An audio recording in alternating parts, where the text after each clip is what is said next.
Welcome back. आज की इस वीडियो में इस करैक्टर को जो कि हमने प्रीवियस वीडियो में ये नोट सिस्टम बनाना सीखा था, इस वीडियो में हम इस करैक्टर को इस तरीके से एनिमेट करना सीखते हैं। यहाँ पे हमने मजीद पैग्स वगैरह भी ऐड किए हैं और यहाँ पे चीज़ों को लिंक किया है और हमने यहाँ पे इंडिविजुअल पैग के ऊपर भी एनिमेशन की है और ओवरऑल लेवल के ऊपर भी एनिमेशन की है और यहाँ पे हमने ईजिंग वगैरह भी अप्लाई की है और यहाँ पे हमने मोशन पैथ को भी यूज़ किया है। तो चलें स्टार्ट करते हैं कि इसको हम किस तरीके से इस तरह एनिमेट कर सकते हैं इस नोट सिस्टम को इस्तेमाल करके। एनिमेशन से पहले आपके पिवट पॉइंट का असल जगह पे होना बहुत ज़रूरी है। पिवट पॉइंट वो जगह होती है जहाँ से कोई भी सिलेक्टेड आइटम या ड्राइंग या कैरेक्टर ट्रांसफॉर्म हो रहा होता है, तो पिवट पॉइंट का सही जगह पे होना बहुत ज़रूरी है। पिवट पॉइंट के बारे में हम ऑलरेडी बात कर चुके हैं कि ड्राइंग का अपना पिवट पॉइंट होगा और उसके ऊपर कोई पैग लगा हुआ है तो उसका अपना पिवट पॉइंट होगा। हर नोड का अपना पिवट पॉइंट यहाँ पे होगा। आपने जिस चीज़ को एनिमेट करना है तो उस चीज़ का पिवट पॉइंट भी आपको सेट करना पड़ेगा एनिमेशन से पहले। अभी मैंने कैप का पैग सेलेक्ट किया है, इसका पिवट पॉइंट यहाँ दरम्यान में है। इस टूल के ज़रिए मैं इसको यहाँ पे नीचे रखना चाहता हूँ। मैं शिफ्ट दबा के मूव करूँगा तो ये बिल्कुल एक लाइन में मूव होगा। मैं बिल्कुल इसके नीचे यहाँ पे रखना चाह रहा हूँ। तो मेरी कैप का पिवट पॉइंट यहाँ पे सेट हो चुका है।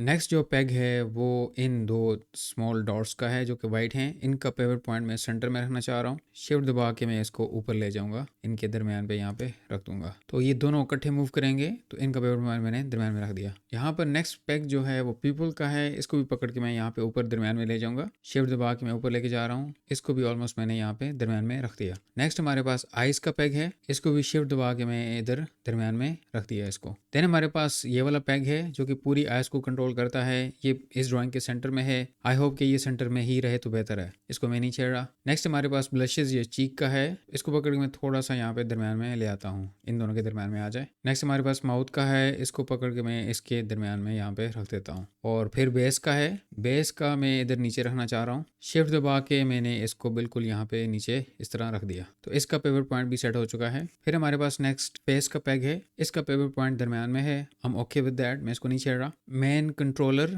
जो कि पूरे कैरेक्टर को कंट्रोल कर रहा है, इसका पैग भी दरमियान में है। हम ओके विद दैट, इसको भी मैं बिल्कुल नहीं छेड़ रहा यहाँ पे। तो अभी जिस चीज़ को मैंने एनिमेट करना है उसका पिवट पॉइंट मैंने सेट कर दिया है। अभी हम इसकी एनिमेशन करते हैं। तो मेरे माइंड में जो एनिमेशन का आइडिया वो इस तरीके से है कि ये हल्की सी इस तरीके से चले और इस तरह यहाँ पे आ जाए। आप यहाँ टाइम लाइन पे फोकस करके 2 दफ़ा कंट्रोल F दबाएंगे तो आपकी टाइम लाइन सारी बड़ी हो जाएगी। एनिमेशन से पहले मैं चेक करना चाह रहा हूँ कि यहाँ पे किसी जगह पे कोई की फ्रेम तो नहीं लगा हुआ। वो हम टेस्ट कर रहे होते हैं तो यहाँ पे की फ्रेम लग जाता है बाज़ों का। तो यहाँ पे अभी कोई भी कहीं पे भी की फ्रेम मौजूद नहीं है। हम ओके विद दैट। अभी मैं दोबारा कंट्रोल F करूँगा तो ये ओरिजिनल हालत पे वापस आ जाएगी। तो चलें स्टार्ट करते हैं एनिमेट करना। इसको एनिमेट करने के बहुत सारे तरीके हो सकते हैं। आप छोटे लेवल से लेकर बड़े लेवल की तरफ भी जा सकते हैं या आप बड़े लेवल से छोटे लेवल की तरफ भी जा सकते हैं। तो मैं पहले बड़े लेवल से स्टार्ट कर रहा हूँ। फर्स्ट फ्रेम के ऊपर जाके मैंने F6 के जरिए की फ्रेम लगा दिया। मैं 20 फ्रेम्स तक एनिमेट करना चाह रहा हूँ। मेरी सारी ड्राइंग्स का एक्सपोजर भी 20 फ्रेम्स तक ही है। अगर नहीं है तो आप F5 करके सारी ड्राइंग्स की लेयर को सिलेक्ट करके आप बढ़ा सकते हैं। मैंने दोबारा F6 दबाया तो यहाँ पे एक और की फ्रेम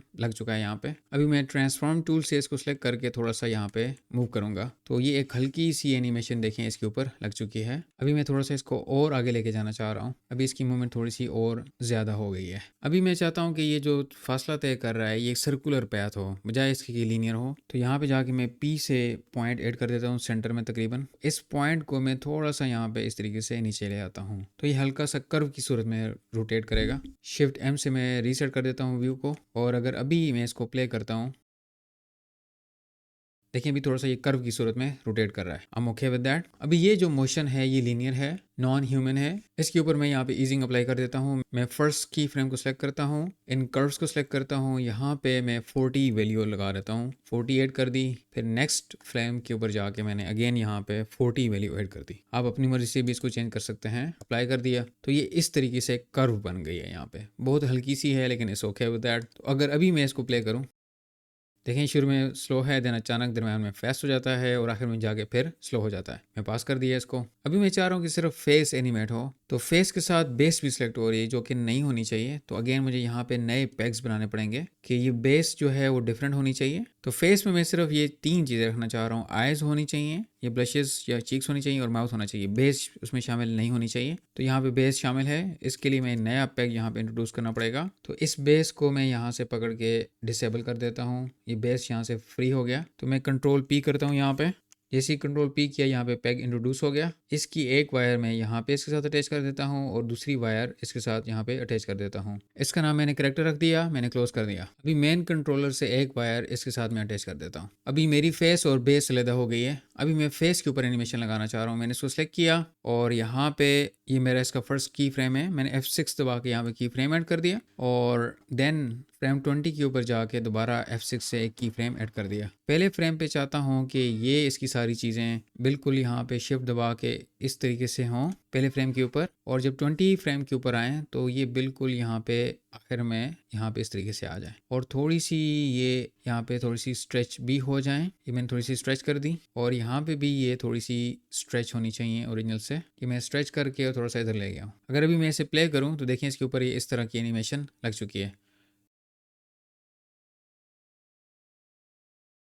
ये इस तरह की एनिमेशन है कि ये इसका चेहरा घूम रहा है यहाँ पे। इसको मैं पास कर देता हूँ। इसमें दो इश्यूज हैं, एक तो ये सीधी लाइन में जा रहा है और दूसरा लीनियर मोशन है, इसमें कोई इमोशंस नहीं है। तो मैं फर्स्ट फ्रेम के ऊपर जाके यहाँ पे भी मुझे कर्व इंट्रोड्यूस करनी पड़ेगी थोड़ी सी। तो ये इसका पैथ है। ये देखें हमसे एनिमेशन लगाते हुए थोड़ा सा ये ऊपर चला गया है। इसको पकड़ के मैं थोड़ा सा यहाँ पे शिफ्ट दबाऊंगा तो ये बिल्कुल स्ट्रेट हो जाएगा। ये बिल्कुल स्ट्रेट पैथ है इसका भी। और पी दबा के यहाँ पे मैं एक कर्व इंट्रोड्यूस करूँगा। दरमियान में आके पी दबाया और यहाँ पे भी हल्की सी मैंने कर्व इंट्रोड्यूस कर दी ताकि ये जब जाए तो एक कर्व की सूरत में जाए। अगर अभी मैं प्ले करूँ देखें ये बिल्कुल गोल होके नीचे से होके ऊपर जा रहा है, एक कर्व की सूरत में जा रहा है। हम ओके विद दैट। इसमें भी ईजिंग वगैरह नहीं है तो मैं इन कर्व्स के ज़रिए यहाँ पे अगेन 40 वैल्यू लगा के, तो यहाँ पे मैं 40 लगा दी। नेक्स्ट फ्रेम पे गया, यहाँ पे मैंने 40 लगा दी और अप्लाई कर दिया। देखें ये अगेन थोड़ी सी इसके ऊपर आ चुकी है ईजिंग। क्लोज कर दिया और प्ले करूँ, देखें ये बिल्कुल सिंक में जा रहे हैं सारे। तो इसके ऊपर ये एनिमेशन लग चुकी है। अभी मैं चाह रहा हूँ कि पीपल के ऊपर एनिमेशन लगाऊं। ये शुरू में ऊपर हो देन यहाँ पे पहुंचे थोड़े से नीचे देखना शुरू कर दें। अगर नोड व्यू में देखूं यहाँ पे मुझे फिर इशू नज़र आ रहा है कि ये इंडिपेंडेंट है और ये इंडिपेंडेंट है। पीपल इसको कंट्रोल करना चाहिए वाइट वाले को। तो मैं पीपल को ऊपर ले जाता हूँ, इसकी वायर यहाँ से मैं काट देता हूँ, ये ख़त्म हो गया। और देन इसको मैं थोड़ा सा नीचे करके इसको इसके अंडर ले आता हूँ। तो देखिए ये इनका कनेक्शन यहाँ पे बन चुका है। अभी ये पीपल ब्लैक वाले जो हैं इन वाइट वाले छोटे डॉट्स को क्या कर रहे हैं, कंट्रोल कर रहे हैं। तो अभी इनके ऊपर मैंने एनिमेशन लगानी है तो ऑटोमेटिकली यहाँ पे भी लग जाएगी। अभी मैंने इस वाले नोड को सिलेक्ट कर दिया, ये लेयर में यहाँ पे मौजूद है। मैं यहाँ पे जाके F6 दबाता हूँ और 20 फ्रेम के ऊपर जाके दोबारा F6 दबा रहता हूँ तो यहाँ पे ये इंटरपोलेशन हो गई है। फर्स्ट फ्रेम के ऊपर जाके मैं थोड़ा जूम इन कर लेता हूँ। फर्स्ट फ्रेम के ऊपर जाके मैं इनको कहता हूँ थोड़ा सा ये ऊपर मूव करें, थोड़ा सा इनकी पोजीशन यहाँ पे ऊपर होनी चाहिए शुरू में, और देन ये जब एनिमेट हों यहाँ पे तो ये नीचे थोड़ा सा मूव कर लें। तो इनकी ये नेचुरल पोजीशन है, मैं इसको पकड़ के यहाँ पे थोड़ा सा नीचे कर देता हूँ तो इनके ऊपर भी काइंड एनिमेशन लग गई है कि यहाँ पे ये थोड़ा सा और भी नीचे कर सकते हैं हम। यहाँ पे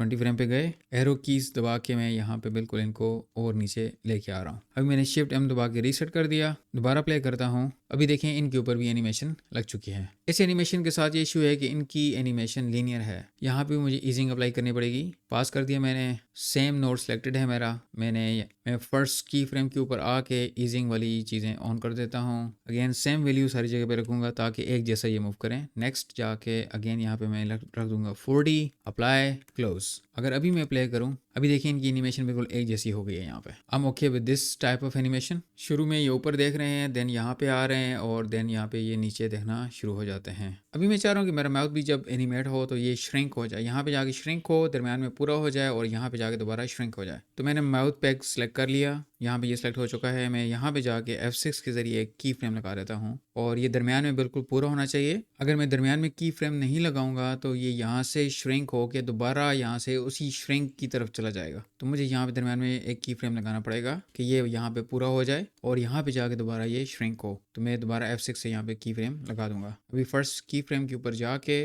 मैं इसको इस तरह करके देन इसको यहाँ पे शिफ्ट दबा के बिल्कुल लाइन में लेके चला जाऊंगा और यहाँ पे ये कुछ इस तरीके से मैंने कर दिया। अभी मैं दोबारा इस की फ्रेम के ऊपर दोबारा इसको श्रिंक करना चाहता हूँ, लेकिन प्रॉब्लम ये होगा कि यहाँ पे जो श्रिंक की वैल्यू है और फिर यहाँ पे श्रिंक की वैल्यू सेम नहीं हो सकती। तो सिमेट्रिकल करने के बहुत सारे तरीके हो सकते हैं। सबसे अच्छा तरीका तो यही होता है कि आप यहाँ पे डिजिट्स और नंबर्स में जाके करें। अगेन वो काइंड एडवांस टॉपिक है, यहाँ पे आप खोल के यहाँ पे जाके कर रहे होंगे फ्यूचर में। तो मैंने यहाँ पे इसी की फ्रेम को कॉपी किया, कंट्रोल सी, और यहाँ पे जाके मैंने कर दिया पेस्ट। ये यहाँ पे नहीं गया इस वजह से कि इसके ऊपर एक और पेग लगा हुआ है, उसकी एनिमेशन इसे फोर्स कर रही है दूर जाने से। अदरवाइज मैंने पेस्ट किया है तो वो दोबारा इसी जगह पे आ जाता वापस। तो इसको मैं यहाँ पे अभी सेट कर लेता हूँ। इसको बिल्कुल मैं पकड़ के यहाँ पे कॉर्नर में ले गया तकरीबन। आई होप कि अभी इसके ऊपर ये सही एनिमेशन लग चुकी है। देखें शुरू में ये बिल्कुल इस तरह श्रिंक्ड है, यहाँ पे आ रहा है, ये ग्रो कर रहा है, यहाँ पे ये हमें फुली विजिबल हो जाता है, और दोबारा यहाँ पे जाके ये दोबारा काइंडा श्रिंक हो जाता है। इस पॉइंट पे ये बहुत ज़्यादा निकल गया अपनी जगह से, तो मैं इसको काइंडा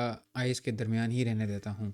तो आई होप कि अभी ये ठीक है। यहाँ पे भी ये बहुत दूर चला जाता है, इसको मैं पकड़ के आइस के दरमियान ही रख देता हूँ। आई होप कि अभी ये बिल्कुल सही है। अभी मैं फेस के ऊपर ब्लशेस या चीक के ऊपर काम करना चाह रहा हूँ। मैं इसको सेलेक्ट कर लेता हूँ, ये यहाँ पे सेलेक्ट हो गई है। F6 से शुरू में की फ्रेम लगा दिया, और दरमियान में ये बिल्कुल सही होनी चाहिए। F6 से दोबारा की फ्रेम लगा दिया, और देन यहाँ पे आखिर में जाके दोबारा ये श्रिंक होने चाहिए। मैंने F6 से दोबारा की फ्रेम लगा दिया। पहले बार एक की फ्रेम के ऊपर आके मैंने इसको यहाँ पे थोड़ा श्रिंक कर दिया, देन एरो की से इनको मैं थोड़ा सा इस साइड पे ले गया हूँ। और अभी मैं आखिरी की फ्रेम के ऊपर जाता हूँ, यहाँ पे मैं मज़ीद श्रिंक कर लेता हूँ, और एरो कीज़ के ज़रिए इनको मज़ीद यहाँ पे इस तरह कर देता हूँ। तो इसके ऊपर भी इंडिविजुअल लेवल के ऊपर भी एनिमेशन लग चुकी है। तो यहाँ पे ये काइंडा छोटे हैं, देन यहाँ पे ये श्रिंक्ड हैं, दरमियान में ये ग्रो करते हैं, और फिर अगेन ये काइंडा श्रिंक्ड हो जाते हैं। अभी मैं पूरे सीन को रीसेट करता हूँ शिफ्ट M दबा के, और अभी एनिमेशन देखता हूँ फिर कैसी है। अगर अभी मैं प्ले करूँ, देखें इसके ऊपर ये बहुत अच्छी सी एनिमेशन हो चुकी है। अभी सिर्फ और सिर्फ कैप रह गई है हमारी एनिमेट करने के लिए, कि उसके ऊपर कोई भी एनिमेशन नहीं लगी हुई। अभी मैं पास कर देता हूँ इसको। तो कैप को एनिमेट करने के लिए मुझे कैप का पैक ढूंढना पड़ेगा। मैं नोड व्यू में चला गया, तो ये वाला कैप का पैग है। तो ये कैप वाला पैग है। मैंने शुरू में जाके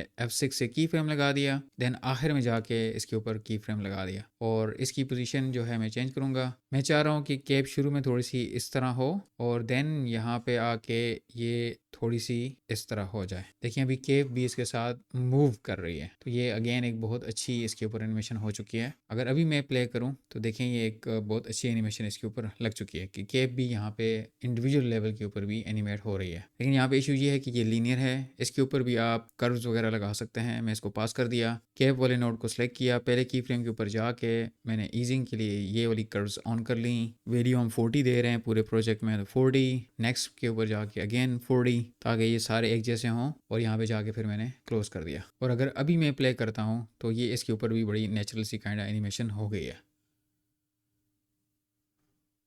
तो इस वीडियो में हमने देख लिया कि आप किस तरह नोड सिस्टम को इस्तेमाल करके चीज़ों को यहाँ पे एनिमेट कर सकते हैं, और किस तरह ये नोड्स और लेयर्स तकरीबन एक जैसी चीज़ें होती हैं। आपने ये भी देख लिया कि ये नोड्स किस तरीके से हमें फ्लेक्सिबिलिटी प्रोवाइड करते हैं, कि हमने किस चीज़ को किसके साथ अटैच करना है। आप बहुत आसानी से विजुअल तरीके से देख के चीज़ों को एनिमेट कर सकते हैं, और ये बहुत आसान सिस्टम है चीज़ों को एनिमेट करने का। ये आपका क्लास प्रोजेक्ट है, आपने इसी को इसका स्क्रीनशॉट ले लेना है, या आप इससे भी अच्छा कोई इमेज फ्री पिक वगैरह से या गूगल से तलाश करके इसको डाउनलोड करें, इसको ट्रेस करें, और इसको बनाएं, ये नोड सिस्टम बनाएं, देन इसको एनिमेट करें, अपनी क्रिएटिविटी यहाँ पे ऐड करें। हमारे फेसबुक ग्रुप में, अपने फेसबुक ग्रुप में, या कहीं पे भी आप पोस्ट करें यूट्यूब के ऊपर, ताकि आपको ये फीलिंग्स आए कि आपने कुछ अचीव किया है आज के दिन। तो इस वीडियो में इतना ही, मिलते हैं नेक्स्ट वीडियो में किसी और टॉपिक के साथ। See you in the next video.